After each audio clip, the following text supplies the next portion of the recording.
গত পরশু দিনের রিপোর্ট এসেছে, এই দেশে এখনো 100 জনের 14 জন মানুষ এই বিজয় পেয়ে আনন্দ না, এরা এখনো নারাজ। বিজয় পেয়ে যদি কেউ খুশি না হয়, ওটা কি বৈধ সন্তান? 71-এ বিজয় পাওয়ার পরে যে মানুষগুলো খুশি না, ওগুলো বৈধ না। এই 24-এর 5 আগস্টে বিজয় হওয়ার পরে এখনো যারা খুশি হতে পারেননি, আপনিও এদেশের জন্য বৈধ না।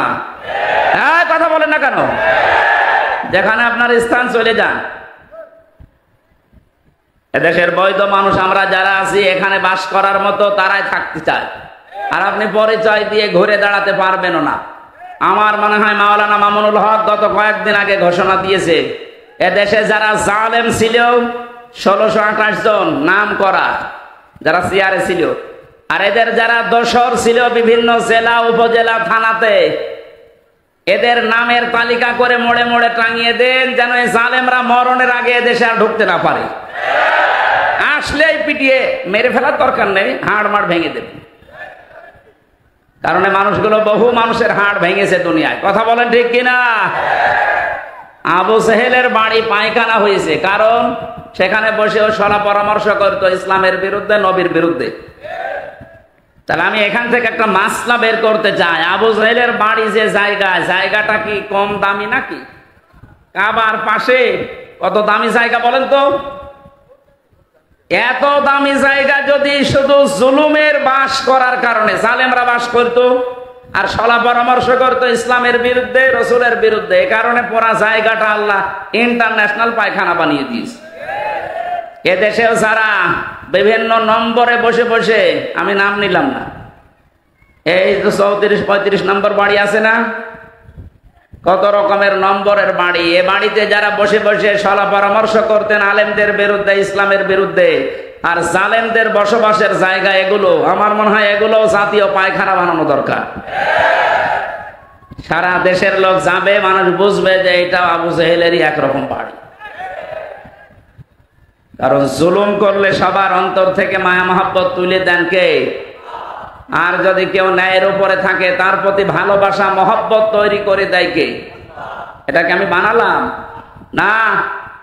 সূরা মারিয়ামের 96 নম্বর আয়াতে আল্লাহ জানিয়েছেন, ইন্নাল্লাযীনা আমানু ওয়া আমিলুস সালিহাতি সায়াজআলু লাহুমুর রাহমানু উদ্দা।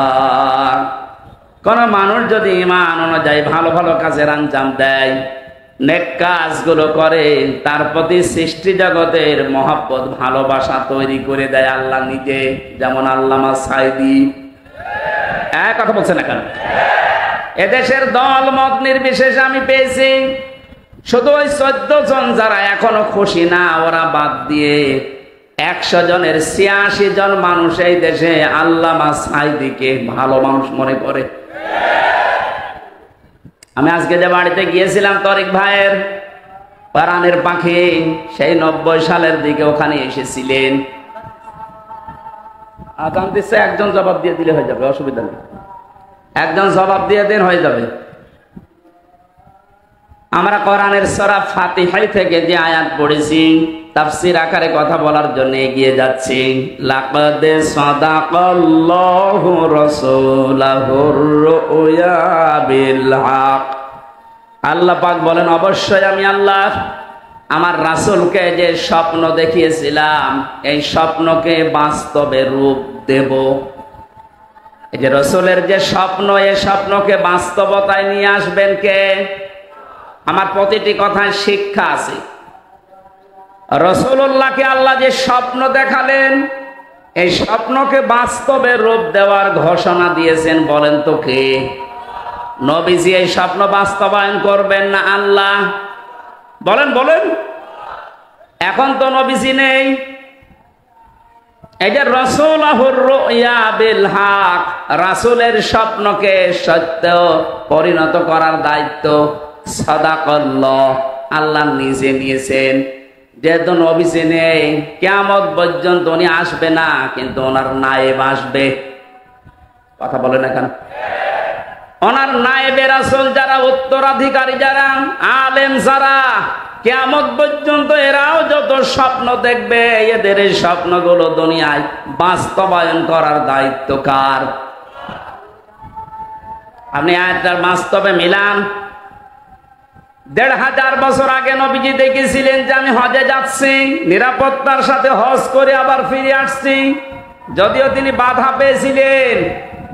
হুদায়বিয়ার সন্ধির সময় ১৩৯৯ জন মানুষকে নিয়ে বিশ্ব নবী মুহাম্মদুর রাসূলুল্লাহ সাল্লাল্লাহু আলাইহি ওয়াসাল্লাম তিনি বায়াত গ্রহণ করিয়েছিলেন যে ওরা উসমানকে আটক করে ঘোষণা দিয়েছে যে মেরে ফেলেছে। একটা মানুষকে বিনা কারণে যে মেরে ফেলেছে, বিনা অপরাধে যারা মারতে পারে তাদের এই শাস্তি না দিয়ে আমরা মক্কা থেকে মদিনায় ফেরত যাব না। কি পেলেন এই ঘটনার দ্বারা? এটা ইবনে কাসিরের ভেতরে আছে। ওই সময় মাত্র একজনকে তারা বিনা কারণে মেরে ফেলেছে, মিথ্যা এ সংবাদ ছড়িয়েছিল। বিশ্বনবী মুহাম্মদুর রাসূলুল্লাহ ১৩৯৯ জন মানুষকে নিয়ে তিনি বললেন উসমান হত্যার প্রতিশোধ না নিয়ে আমরা একটা ইবাদত করব না। তিনি ফরজ হজে ছিলেন, ভেঙে ফেললেন, ইহরামের কাপড় খুলে ফেললেন, বলেন সাধারণ কাপড় পরো। রোজা ছিলেন, বলেন রোজা ভেঙে ফেলো, শরীরে শক্তি তৈরি করো, আমার হাতের সাথে হাত লাগাও। ১৩৯৯ জনই হাত দিয়েছিল। নবীজি ওপরে আর একটা হাত দিয়ে বললেন এটা উসমানের হাত। কারণ আজকে মিথ্যার বিরুদ্ধে, হত্যার বিরুদ্ধে যারা অবস্থান নিয়েছে তাদের সবাইকে আল্লাহ কবুল করে নিয়েছে।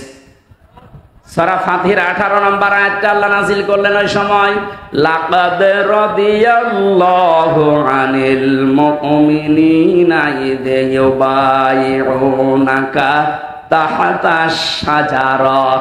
এই যে তাহতাশ শাজারা, বাবলা গাছের নিচে যারা আপনার হাতে আজ বায়াত গ্রহণ করছে, এদের সবার উপরে আমি আল্লাহ অবশ্যই রাজি হয়ে গেছি। এখানে শিক্ষা এই, বিনা কারণে কোনো মানুষকে যদি কেউ মেরে ফেলে, আর অন্যায় হত্যার বিরুদ্ধে যদি কোনো মানুষ দাঁড়ায়, তার জীবনের উপরে আল্লাহ খুশি হয়ে যায়। আজ এই ১৫.৫ বছরে কত মানুষকে বিনা কারণে আপনি হত্যা করেছেন বলেন? কত মানুষকে বিনা কারণে গুম করে রেখেছিলেন, আয়না ঘরে রেখেছিলেন, আমার নিজেরাও রেখেছিলেন 10 দিন। কত মানুষকে আপনি এই দেশ থেকে বিনা কারণে বিচারের আগে আপনি হত্যা করে গুম করে শেষ করে দিলেন। আমার মনে হয় এই দেশের এখন 18 কোটি মানুষ যদি এই সিদ্ধান্ত নেয়, ওরা যদি উসমান হত্যার সিদ্ধান্ত নিতে পারে, উসমান হত্যার বদলা না নিয়ে আমরা কোনো হজ, কোনো রোজা, এমনকি মদিনায়ও ফেরত যাব না। আজকে 18 কোটি মানুষ সিদ্ধান্ত নেওয়ার সময় 15.5 বছরে যত গুম, খুন, হত্যা, রাহাজানি হয়েছে, যত টাকা আত্মসাৎ হয়েছে, এগুলোর প্রতিশোধ না নিয়ে ওদেরকে দেশে আসতে দেব না। আমাদের 18 কোটি মানুষের উপর আল্লাহ খুশি হয়ে যাবে। তিনি যে স্বপ্নগুলো দেখলেন, আবার কারেন্ট চলে গেল। তিনি যে স্বপ্নগুলো দেখেছিলেন, প্রতিটা স্বপ্নকে আমার আল্লাহ বাস্তবে রূপ দিয়েছিলেন।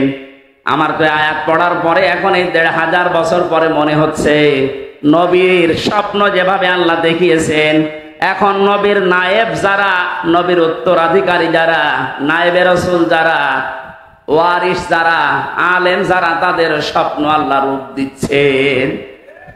কোরআনের পাখি আল্লামা সাইদি বলেছিলেন এদেশে জালেমরা ইঁদুরের গর্ত পাবে না। ঠিক কাজ পাচ্ছে না, কথা বলেন, পাচ্ছে না। তার প্রমাণ কি? এতে কালামানিক বিসি পর্যন্ত উড়ে গেছে। বাকি যা আছে আপনি তাকান, একটা গর্ত পাচ্ছে না, যেগুলো লুকিয়েছে থাকতে পারবে না। কালকে আমার প্রশাসনের সর্বোচ্চ পর্যায়ের গোয়েন্দা বিভাগের একজনের সাথে কথা হয়েছে। হুজুর, ওই যে হাউং আঙ্কেল আছে না, হাউং আঙ্কেল, ও আছে আমাদের হেফাজতে, 2-1 দিন পরেই ওরে আমরা বের করব। কোথায় লোকাবেন? যারা টাকা পাচার করেছিলেন বাইরে, টাকাগুলো ইমিডিয়েটলি তাড়াতাড়ি দেশে নিয়ে আসার চেষ্টা করেন। যদি দেশে নিয়ে আসতে না পারেন, আপনাদের ছেলে মেয়ে বউ সবই দেশের কাজে লাগানো হবে, সব বাজেয়াপ্ত করা হবে রাষ্ট্রের। কথা বলে না কেন? এইটাই ওদের শাস্তি। কোরআনের পাখির আর একটা স্বপ্ন আমরা শুনেছিলাম, বলেছিল শুধু নাড়া দেব, দিল্লি গিয়ে পড়বা, তাই পড়েছি। পৃথিবীর 228টা রাষ্ট্র কোন জায়গায় গেল না, একেবারে মামু বাড়ি। উনি যা বলেছিল 100 ভাগ খাপের খাপ, মমতাজের বাপ। দ্বিতীয় নম্বর ওনার স্বপ্ন ছিল এই পৃথিবীর ময়দানে বাংলাদেশ নামে যে দেশটা, এখানে জালেমদের নাকের উপরে কালেমার পতাকা উড়বে। আমার মনে হয় সেই স্বপ্ন পূরণ হতে যাচ্ছে।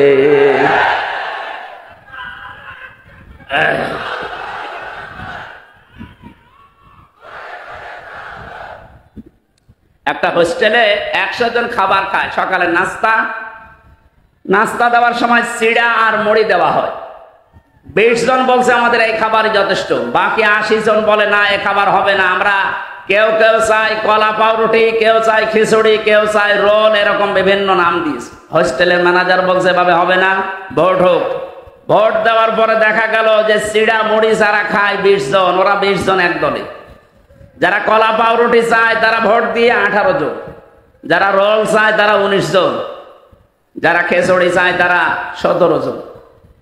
এভাবে ভাগ ভাগ করতে করতে আগে যেটা চালু ছিল ওইটাই চালু হয়ে আছে। আমাদের এখন দেশের যা অবস্থা ঠিক এই পর্যায়ে, আমরা কিন্তু এখন 80 জন আর জালেমরা মাত্র 20 জন।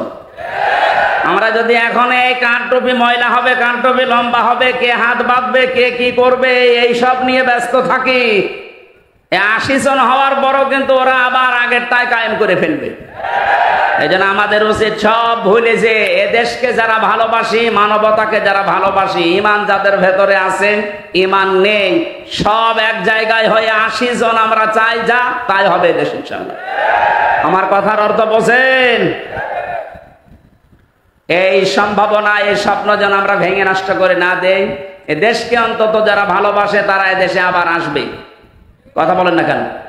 আর ওই যে 20 জন যারা চিড়া মুড়ি চায়, ও যদি আবার আসে চিড়া মুড়ি করে দেবে। আল্লাহ আমাদেরকে হেফাজত করুন। রসুলের যে স্বপ্নগুলো আল্লাহ দেখিয়েছিলেন সব যেমন সত্য প্রমাণিত করেছেন, আলেমদের স্বপ্ন আল্লাহ সত্য প্রমাণিত করবেন ইনশাআল্লাহ। লা তাদখুলুন্নাল মাসজিদাল হারামা ইনশাআল্লাহু আমিনিন। হে নবী, আপনি মসজিদে হারামে নিরাপত্তার সাথে কোন রকমের চিন্তা ছাড়া প্রবেশ করবেন। এখনো পর্যন্ত ওইটা জারি আছে। হারামের এলাকায় যারাই প্রবেশ করে তারা নিরাপত্তা পেয়ে যায়। আমাদের পুরো বাংলাদেশের 56,000 বর্গ মাইল হবে হারামের মতো পবিত্র ইনশাআল্লাহ। বলেন, পুরা এরিয়াকে আমরা কোরআন দিয়ে, হাদিস দিয়ে, নবীর আদর্শ দিয়ে রবিউল আউয়াল মাসে সিদ্ধান্ত নেব, এমন ভাবে সাজাবো যে দেশে প্রবেশ করলে সে নিরাপত্তা পেয়ে যাবে। এখনো পর্যন্ত সে পরিবেশ কায়েম হয়নি, এখনো আমাদের আতঙ্ক আছে, এখনো অনেককে পিটিয়ে মেরে ফেলা হচ্ছে। এক কথা বলেন না কেন? মানুষ পিটিয়ে মেরে ফেলা এটা রাষ্ট্রের জন্য অশনি সংকেত। সুতরাং বাইতুল মুকাররমে যারা সন্ত্রাসী কর্মকাণ্ড চালিয়েছে গতকালকে, এর আগের দিন যারা তোফাজ্জেলকে পিটিয়ে মেরেছে, প্রত্যেকটা হত্যার বিচার দাবি করছে ইনশাআল্লাহ। কাউকে যেন ছাড় দেওয়া না হয়, তাহলে জালেমরা আবার বেঁকে বসবে। আল্লাহ আমাদেরকে বোঝার তৌফিক দিন, আমিন। এখন নামাজ পড়বেন এখানে, আর সময় নেই, আমরা মোনাজাত করে শেষ করে নামাজ পড়ে যান। আল্লাহুম্মা আমিন। লা ইলাহা ইল্লা আনতা সুবহানাকা ইন্নী। অন্য ধর্মে যদি আসতে, এই যে তরিক ভাই যে কথা বললেন, ইন্না সলাতি ওয়া নুসুকি ওয়া মাহইয়ায়া ওয়া মামাতি লিল্লাহি রাব্বিল আলামিন, এই কথা বলা সহজ ছিল না। মুসলমানের ঘরে এসেছি, কাজ কাম যাই করি না কেন, নাম তো মুসলমান। সুতরাং এই হিসাবে শুকরিয়া জানাচ্ছি যে অন্য কোন ধর্ম থেকে আমাদেরকে আশা লাগে না। গত কয়েকদিন আগে এই দিনাজপুরে 10 জন মানুষ মুসলমান হয়ে গেছে আমার হাতে। আমি জিজ্ঞাসা করেছিলাম, আপনাদের কষ্ট হচ্ছে না?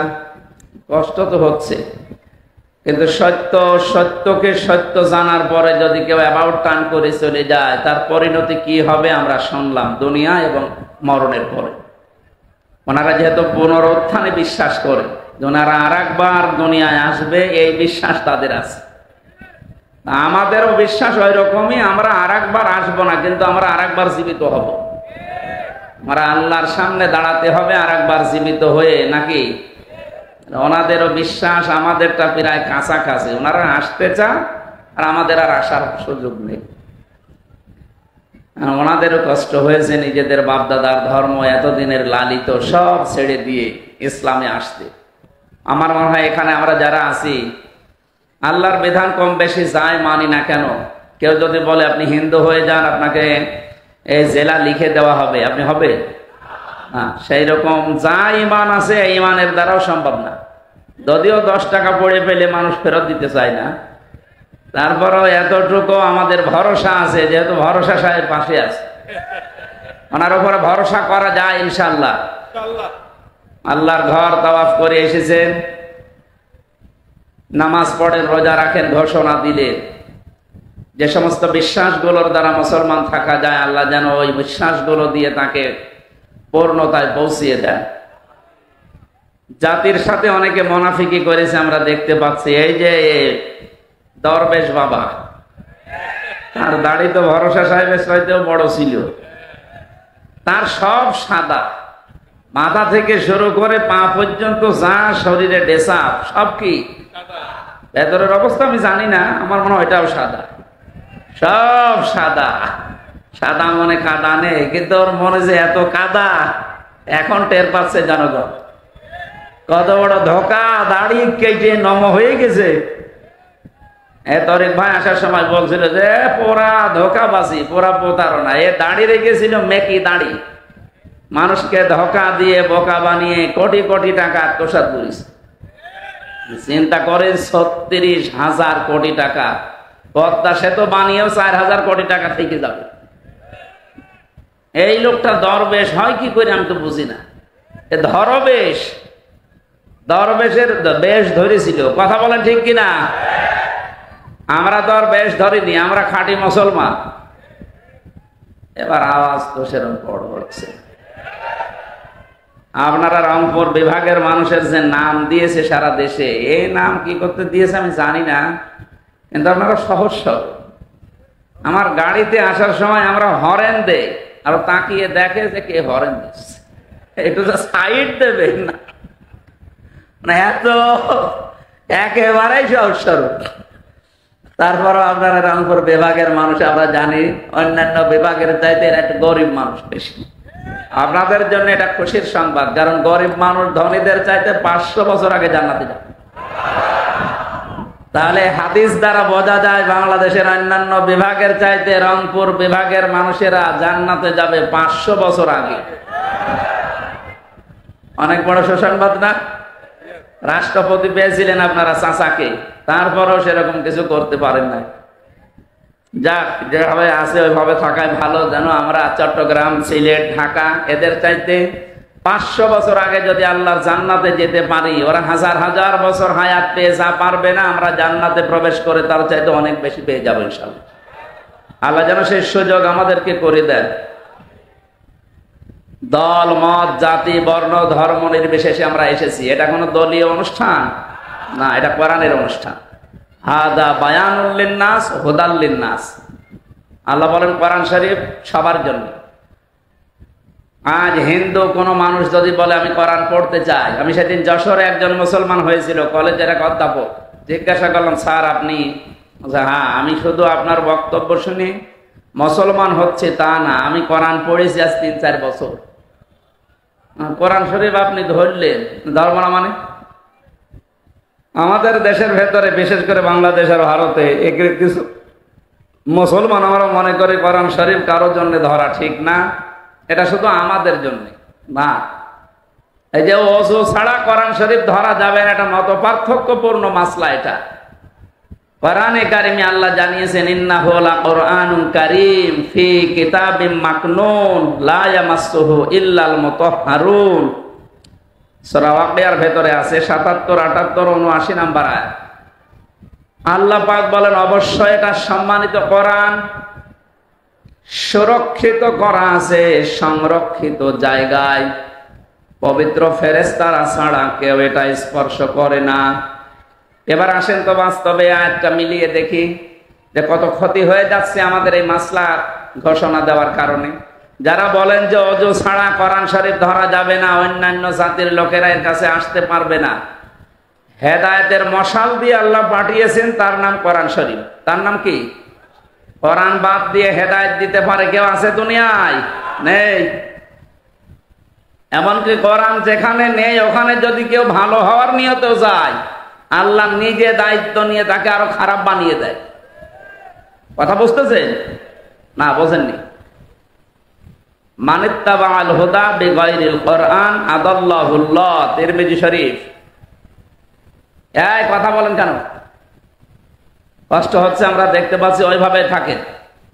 দিনের বেলা আসলে অনুষ্ঠানগুলো হয় না, রাতের বেলা শীতের সময় হয়। আপনারা ছাড়েন না, আমিও পারি না। আল্লাহু আকবার। কি করবো, এত চাপ চলছে এই স্বাধীনতার পর থেকে।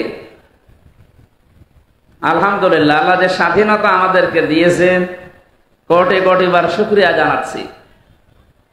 আগস্টের 5 তারিখের আগেও এই দেশে আমি জামাতে ইসলামী করি, আমি বিএনপি করি, এ কথা বললেই মাস শুরু হয়ে যেত। জেল জরিমানা কেস কান্ত আছে, তো পুরাটা আল্লাহ একেবারে পাহাড়ের মতো উল্টিয়ে দিচ্ছে। এখন এই দেশে কারো বুকের পাঠা আছে যে বলতে পারে আমি আওয়ামী লীগ করি? বলে দেখেন তো, জায়গায় কবর হয়ে যাবে। কালকে জোর করে নামাজ পড়াতে এসেছিল বায়তুল মুকাররমে, পিটিয়ে বের করে দিয়েছে মানুষ। কারণ ওই দলে যারা আছে, ও নামাজ পড়া তো দূরের কথা, ওর নামাজ ওর পেছনে হবে কি করি? যে লোকটা নৌকা মার্কা নিয়ে দাঁড়াতে পারে, ওর পেছনে নামাজ হয় নাকি আরো নিচে নামা লাগবে?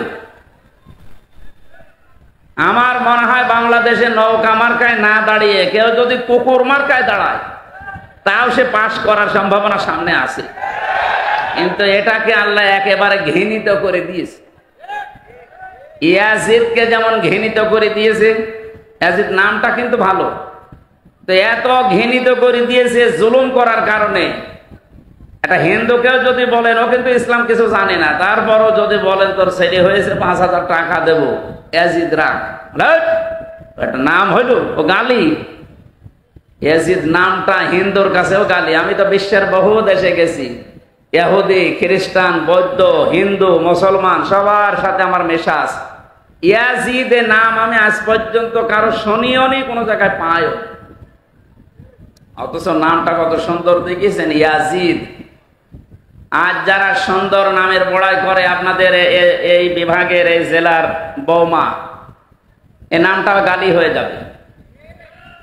কালের আবর্তনে দেখবেন এই নামটাও মানুষ গালি হিসাবে ব্যবহার করবে। কাউকে যদি ঘষেটি বেগম বলেন যেমন রেগে যায়, কাউকে যদি ওই নামে ডাকেন সেও রেগে যাবে। এটা শুধু ওনার জন্য না, দোষ হচ্ছে ওনার কাজকর্মে। এই যে জুলুম করেছিল মানুষের উপরে আল্লাহ, এজন্য পৃথিবীর সৃষ্টি জগৎ যত আছে সবার ভেতরে ওনার প্রতি একটা ঘৃণা জন্ম দিয়েছে। এটা তো আমি বানিয়ে বললাম না। আপনি একটু তাকান বিশ্বের দিকে, যেখানে যাবেন এই নামটা এখন গালি। আমি কয়েকদিন আগে সিঙ্গাপুর, মালয়েশিয়া, থাইল্যান্ড, ইন্দোনেশিয়া যতগুলো দেশ ঘুরলাম, যেখানে এই নামই, কোন দেশে বাড়ি? বাংলাদেশ। এই একজনের নাম বলে, যেখানে একজন ফেরাউন আছে না, কি বলবে না নে, উনি এখন শ্বশুর বাড়ি আছে। কোথায় আছে?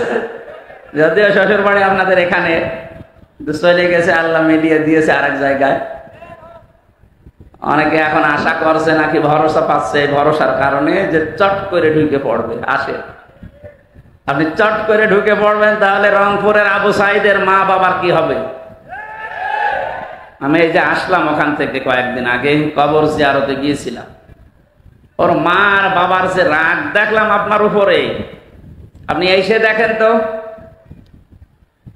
পালানো ইমাম মসজিদে ঢুকেছিল বায়তুল মুকাররমে, তাই যদি জোতা পিঠা খায়, আপনি আসলে কি পিঠা খাবেন আল্লাহ ভালো জানে। এই জন্য এরকম পাগলামি করেন না। পাগলামি করলেই কিন্তু পাগলের মতো মার খাবেন। নাই তো আবার পাবনা আছে, আমাদের কি আছে। আমরা আশা করছি কেউ যেন পাগলামি করবেন না। আজ 100 জন মানুষ আমরা যদি এদেশে থাকি, আজকের রাত 12:30টায় জরিপ বের হয়েছে, কালকে ইন্টারন্যাশনাল একটা আন্তর্জাতিক জরিপ বের হয়েছে। দেশে এখন 100 জনের 58 জন মানুষ চাচ্ছে যে দেশে ইসলামিক হুকুমত কায়েম হোক।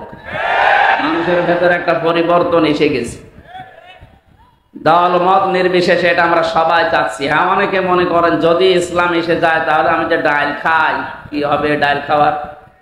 আমি যে একটু লাল পানি খাই মাঝে মাঝে, একটু আকিস বিড়ি খাই, কি হবে এটা? না কি হবে শোনে, এনাদের হচ্ছে আজিজ বিড়ি, আর আমি থাকি আকিজ বিড়ি। যারা এই সমস্ত খাবারের অভ্যাস আছে এদের হয়তো কষ্ট হচ্ছে যে না, ইসলাম আসলে আমাদের কি হবে, আমরা খেতে পারবো না। শোনেন, যদি ইসলাম কায়েম হয়ে যায়, এই যে তরিকুল ইসলাম ডিনার সাহেবের মুখে দাঁড়িয়ে নেই, উনি হয়তো বিড়ি খেতে পারে যেহেতু বানায় নিজেরা। উনি যদি এখন মসজিদে প্রবেশ করে, মসজিদ আল্লাহর ঘর, কার ঘর? আমি ওনার বাবা মার কবর দেখতে গিয়েছিলাম, পাশে দেখলাম একটা মসজিদ, আর একটা মসজিদ ওনারা বানাচ্ছে। যত মানুষ ওখানে সেজদা দেবে কিয়ামত পর্যন্ত, সওয়াবগুলো আল্লাহ তার মা বাবা দাদা দাদির কবরে যেন পৌঁছিয়ে দেন। এখানে শিক্ষণীয় বিষয়ে উনি মসজিদে প্রবেশ করার পর যদিও নেশা আছে ওনার, বিড়ি সিগারেট খাওয়া, কিন্তু মসজিদের ওর এরিয়ার ভেতরে বিড়ি সিগারেট খেতে পারবে? বলেন বলেন, কেন? পরিবেশটা এরকম। পুরাটা জায়গা আল্লাহ রহমত দিয়ে ঢেকে রেখেছেন। আল্লাহুম্মা আফতাহ লি আবওয়াবা রাহমাতিক, এটা বলা হয় না যে আল্লাহ তোমার রহমতের দরজা সব খুলে দাও? তার মানে রহমতের জায়গা মসজিদ। রহমতের জায়গা কোনটা? ওখানে গেলে যেমন আপনার আর বিড়ি, লাল পানি, ডাল খেতে মনে বলবে না, পরিবেশ নেই ওখানে, জায়গাটা এরকম। ইসলাম কায়েম যদি হয় এই দেশে, ইসলামী হুকুমত যদি আসে, পুরা বাংলাদেশের 56,000 বর্গ মাইল পুরা এরিয়াটাই হয়ে যাবে এরকম মসজিদের মতো। আপনার তখন মনে চাবে না যে একটু ডাল খাই, একটু বাবা খাই, না, আপনার মনই আসবে না। আপনি ব্যস্ত থাকবেন আল্লাহকে নিয়ে, রাসূলকে নিয়ে, আপনার পরকাল নিয়ে। সুবহানাল্লাহ বলতে পারেন নাই? আল্লাহ এরকম একটা পরিবেশ আমাদেরকে যেন উপহার দেন, বলেন আমিন। যেহেতু কোরআনে কারিমের কাছে আমরা আসতে কয়েকটা বাধা পাচ্ছি, যে ওযু ছাড়া কোরআন ধরা যাবে না, অমুসলিমরা আসতে পারবে না, তাহলে দেশের ভেতরে ইসলাম প্রচার করা, মানুষকে জানানো, কি দিয়ে জানাবেন আপনি? এবার আমি শব্দের দিকে তাকাচ্ছি, এই এদিকে তাকান। ফি কিতাবিম মাকনুন, আল্লাহ পাক বলেন সংরক্ষিত করা আছে এই কোরআনে কারিমকে সুরক্ষিত জায়গায়। মাকনুন শব্দের শাব্দিক অর্থ হচ্ছে এমন জায়গা যেখানে হাতের স্পর্শ লাগে নাই। আর আমরা জানি পৃথিবীর দুইটা জায়গা আছে যেখানে হাতের স্পর্শ লাগে না। একটা মায়ের পেট, যেখানে সন্তান থাকে, রেহেম। 2 নম্বরে লাউহে মাহফুজ, যেখানে ফেরেশতা ছাড়া কেউ হাত দিতে পারে না। আয়াতের পরবর্তীতে যে শব্দটা আল্লাহ দিলেন, লা ইয়ামাসসুহু ইল্লাল মুতাহহারুন, এই যে স্পর্শ করে না তাহারাত ব্যতীত। তার মানে মুতাহহারুনের ব্যাখ্যা পেয়েছি আমি 2টা। 1 নম্বরে পবিত্র, 2 নম্বরে নিষ্পাপ। ও বাংলার মানুষেরা, পৃথিবীতে কেউ 100% পবিত্র থাকা সম্ভব? বলেন না কেন? 2 নম্বরে আমরা কেউ নিষ্পাপ না। এটা 1 নম্বরে ধরা যায় ফেরেশতাদের, তারা পবিত্র, 2 নম্বরে তারা নিষ্পাপ। তার মানে এই আয়াতটা মুখাতেব, এই যে হু দিয়ে আল্লাহ লাউহে মাহফুজের দিকে ইঙ্গিত দিলেন, ইশারা দিলেন, এটা দ্বারা বোঝা যায় এটা দুনিয়ারে ভূখণ্ড না, এটা আরশে লাউহে মাহফুজের জন্য খাস। কোরআনে কারিমকে যদি আমরা সহজ করে দিতে পারতাম, আজকে যেমন সবাই এসেছি দলমত নির্বিশেষে, এটা যদি হিন্দুদের কিতাবের মতো, বৌদ্ধদের কিতাবের মতো, ইহুদি খ্রিস্টানদের কিতাবের মতো কেউ যেতে পারবেন না তা না, সবার জন্য ওপেন করে দিতাম, এদেশে আমার মনে হয় আরো ধীরে ধীরে না খুব তাড়াতাড়ি মানুষ ইসলামে আসতে পারত। আর রংপুরবাসী, আমি এখান থেকে যেটা মেসেজ দিতে চাই জাতিকে, ওযু ছাড়া কোরআন ধরা যাবে না, এটা কিছু কিছু আলেমের মত আছে, কিন্তু অধিকাংশ ওলামা ইকরামের মত হচ্ছে যদি গোসল ফরজ না হয় তাহলে আপনি যে কোনো অবস্থায় কোরআন ধরা পড়া আপনার জন্য জায়েজ। কারণ আপনার জীবন চালাতে হবে তো কোরআন দেখে। কথা বলেন না কেন? বাবার জীবনী দেখে জীবন চালাতে পারবেন? অনেকে তো এটা আরম্ভ করেছিল, যা করবেন আমার বাবার মতো করেন। কিন্তু কোরআনে কারিম জানিয়েছে আপনি যা করবেন যেন কোরআন কেন্দ্রিক হয়, নবীর হাদিস কেন্দ্রিক হয়। কথা বলেন ঠিক কিনা? লরেন বোথের নাম শুনেছি আমরা, টনি বেলাওয়ারের শালিকা। এ মহিলা আমেরিকা থেকে যখন এসেছে ওকে ইহুদি আর খ্রিস্টানরা মিলে অনেক টাকা পয়সা দিয়ে পাঠিয়েছে যে মুসলমানদেরকে অন্য ধর্মে নিয়ে আসা লাগবে। এখন মুসলিমদেরকে যদি অন্য ধর্মে নিয়ে যেতে হয় আপনাকে আগে ইসলাম সম্পর্কে জানা লাগবে। এখানে কি সমস্যা কি? বাইরে যান, বাইরে যান।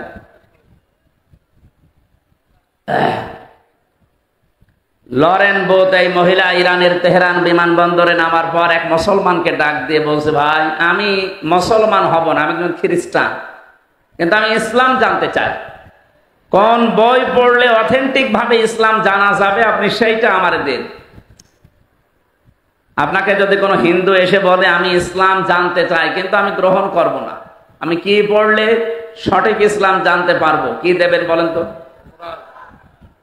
এখন প্রশ্ন আসতে পারে না, তো হিন্দু মানুষ খ্রিস্টান, ওকে কোরআন দেবেন মানে তো ওজু নেই। এই মহিলাকে কোরআন শরীফ শুধু না তাফসির সহ দিয়েছিল মুসলমান। 3টা বছর পরে যখন এই মুসলমান হচ্ছে, সাংবাদিকরা প্রশ্ন করেছিল তাম দুনিয়া এখন সবচাইতে বেশি মানুষ বাস করে খ্রিস্টান ধর্মে, এরপরে মুসলিম, তা আপনি খ্রিস্টান থেকে মুসলমান হচ্ছেন মানে? লরেন বুথ বলেছে আমি কোরআন পড়ে 53 জায়গায় লাল দাগ দিয়েছিলাম।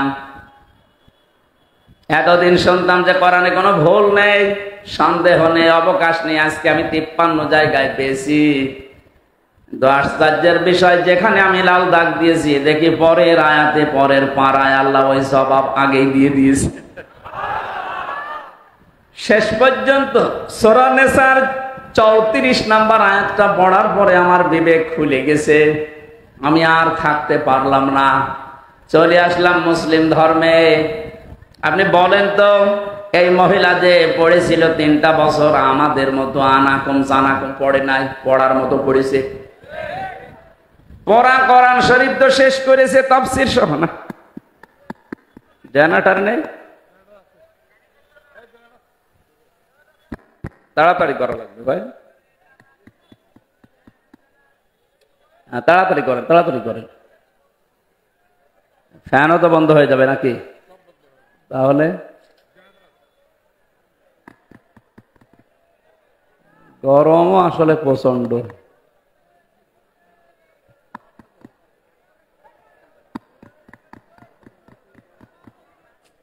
আরে ভাই এত দেরি হয় কি করে? ওখানে একজন বসিয়ে রাখেন।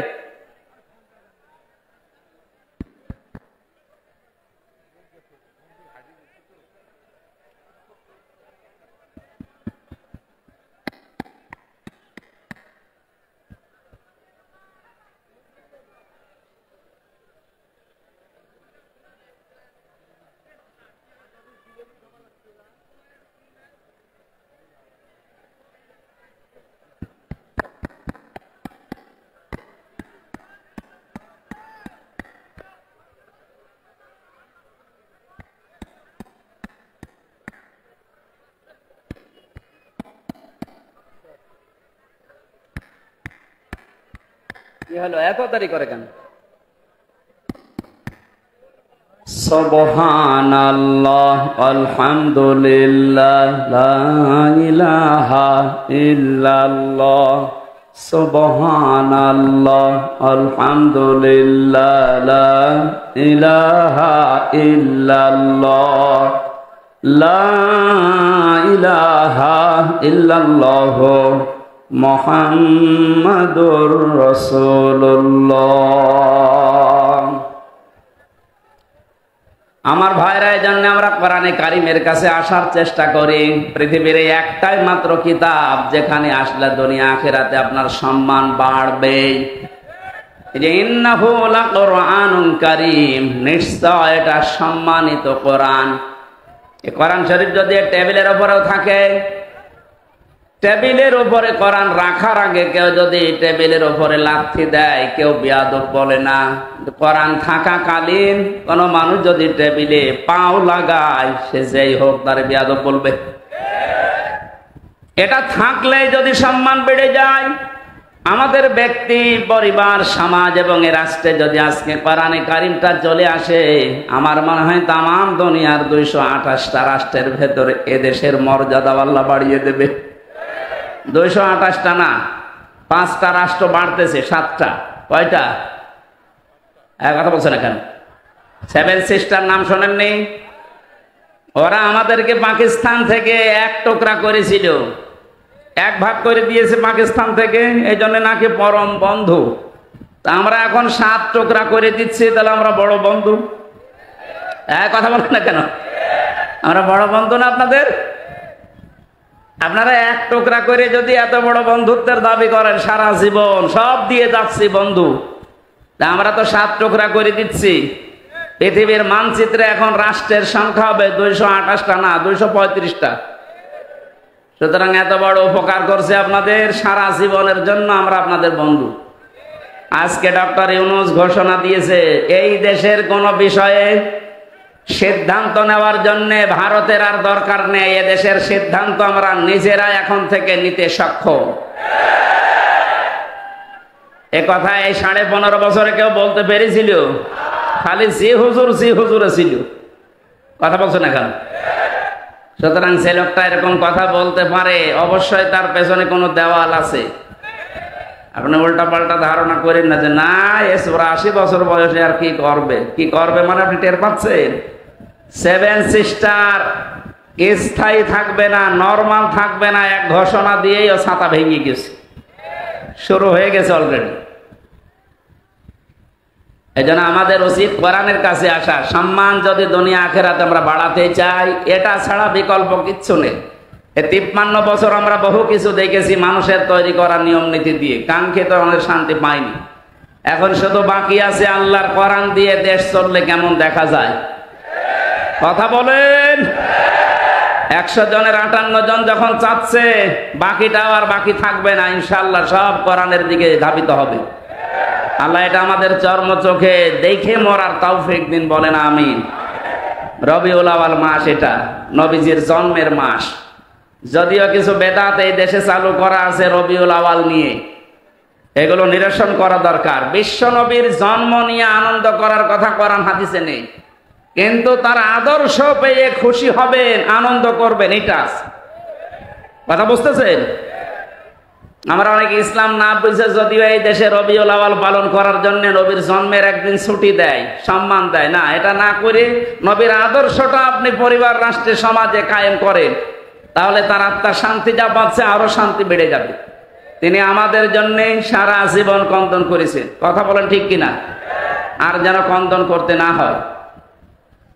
আমরা রবিউল আউয়াল মাসে শুধুমাত্র নবীজির জন্মের অনুষ্ঠানগুলো করে খেচুড়ি জিলাপি খেয়ে শেষ করে দেব না। আবেগে দুনিয়া চলে না, বিবেক দিয়ে চালাতে হবে। নবীজির জন্মের ইন্তেকালের 600 বছর পরে এই মিলাদ নামে এই শব্দটা দুনিয়ায় এসেছে, এর আগে এগুলো ছিল না। ইতিহাস পড়েন, 600 বছর পরের ঘটনা এগুলো। কিন্তু আমরা ওইটা নিয়ে আজ মাতামাতি করে অনেকে দল বেদল বিভক্ত হয়ে যাচ্ছি। যেটা আসল দরকার, তার আদর্শ কে ছিল?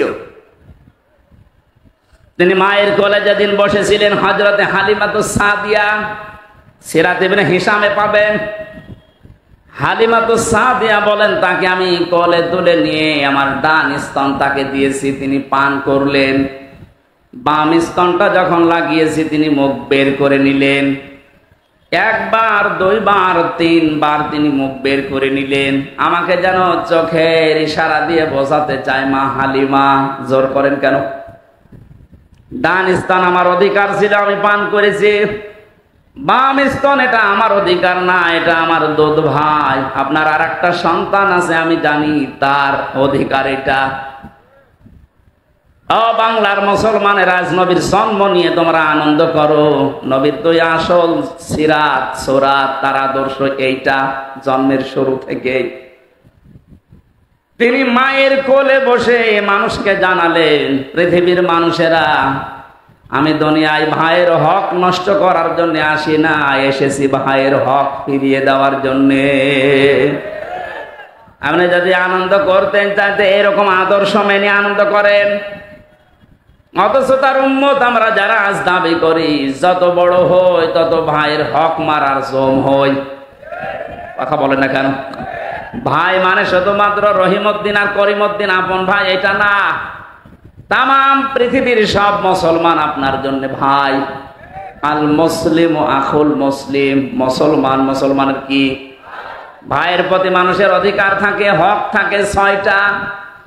1 নম্বরে তাকে দেখলেই সালাম দেওয়া লাগে, এটা তার হক। এটা এখন সব দলীয়করণ হয়ে গেছে। 15.5 বছর আরো বেশি হয়েছিল। কথা বলেন না কেন? আওয়ামী লীগ যে লোকটা করতো, ও কিয়ামত হয়ে যাবে তারপরও কোন জামাত ইসলামের নেতাকে সালাম দেবে?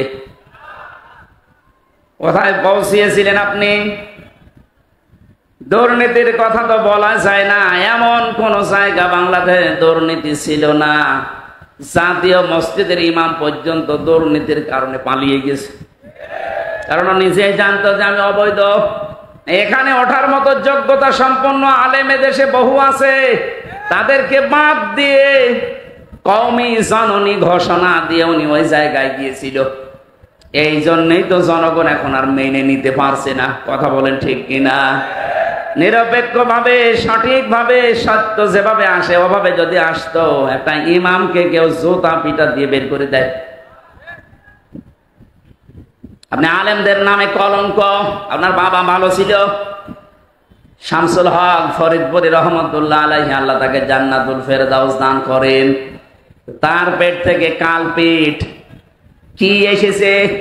আলেমদের এখন সবচাইতে বড় কলঙ্ক হয়ে দাঁড়িয়েছে এই লোকটার কারণে। তামাম দুনিয়া এখন অনেকে এর কারণে আলেমদের খারাপ ভাবে, অথচ এটা আলেম না, এটা জালেম। এর দোসর আরো যারা ছিল, ফরিদউদ্দিন মাসুদ, প্রত্যেকটা এখন জালেমের 5টা গোলাম যারা ছিল, প্রতিটি আলেমের নাম নিয়েছে এগুলো বড় জালেম। কারণ তারা জ্ঞান অনুযায়ী আমল করে নাই, দুনিয়ার স্বার্থ পেয়ে সত্যকে গোপন করে রেখেছিল। কথা বলেন ঠিক কিনা? আমরা হক গুলো আদায় করবো ইনশাআল্লাহ। মুসলমানের নবীজি নিজের মায়ের কোলে বসে, যদি দুধ মায়ের কোলে বসে মানুষের ভাইয়ের হক নষ্ট না করে, হক ফিরিয়ে দেয়, আমরা যে আজ রবিউল আউয়াল মাসে এইটা নিতে পারতাম যে যতদিন দুনিয়ায় আছি কারো হক যেন আমার দ্বারা নষ্ট না হয়, তাহলে এ দেশে দরবেশের মতো আপনি মামলা খেতেন না। কথা বলেন না কেন?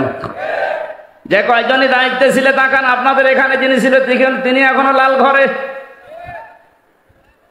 আমি মনে করতাম মুখ মোটা, মনে হয় ভালো মানুষ, এখন তার ফিরিস্তি বের হচ্ছে। এগুলো যদি আদালত কর্তৃক প্রমাণ হয়, ও লোকটার মরণ পর্যন্ত জেলে থাকা লাগবে। আপনি কি করলেন এত টাকা কামাই করে? পর আপনি মন্ত্রিত্ব পেলেন, এরপর আপনার জীবনটা শেষ করে দিলেন। এখন যাই করেছিলেন কিছু এখন ভোগ করতে পারবেন না। সারা জীবন ওই শানের উপরে মাটিতে ফ্লোরে থাকা লাগবে। আমাদেরকে যেভাবে কষ্ট দিয়েছিলেন 3 বছর জেলখানায়, আপনাদের ওইভাবে আল্লাহ দেবে। রবিউল আউয়াল মাস যেহেতু, এটা আমি একটা গুরুত্বপূর্ণ শিক্ষা নিয়ে আয়াত পড়েছি, সূরা ফাতিহা 27 নম্বর আয়াত, প্রথম অংশটা। ফাতা মানে বিষয়। ফাতা মানে কি? আল্লাহ আমাদেরকে একটা বিষয় দেননি। এটা এখনো পর্যন্ত 100 জনের 14 জন স্বীকার করছে না এই দেশে।